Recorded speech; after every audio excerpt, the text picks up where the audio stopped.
Okay, so my guess here is that actually, I don't know if just maybe you misread it. Do note that this whole part right here is all in the exponent of the e. So when we are doing this problem and saying take the partial derivative of f with respect to x, so it does mean, so we treat y as a constant. So if you wanted to, just rethink how would you do this problem if it was something like 2x plus 4, e to the 2x plus 4. Well, I know what we can't just replace it with 4, but what would the thought process be? Well, the derivative of e to the anything is e to the anything, but it wasn't a plus 4 there. It was really, well, let me finish out that problem and then we'll, with this alternate, and I'll come back and finish that one.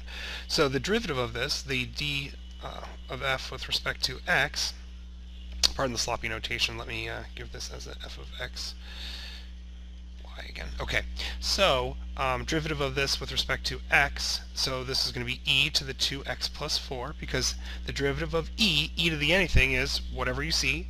Then the product rule, sorry, not the product rule, the chain rule says, then you have to do the derivative of whatever, whoa, excuse me, Chris caught that one. You have to do the derivative of whatever is in the exponent, whatever's in the input.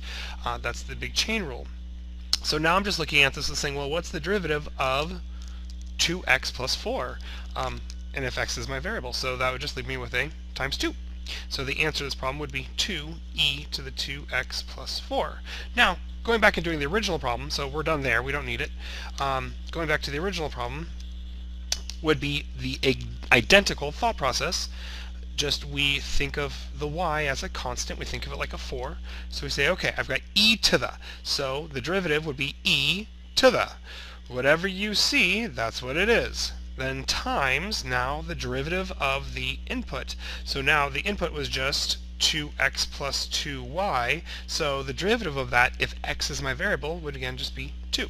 Because the derivative of 2x, the x becomes a x to the 0, which is the same thing as 1, so it's just 2 times 1.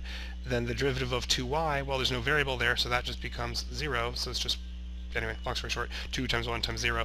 So there you go. So this is going to end up being 2 times e to the 2x plus 2y.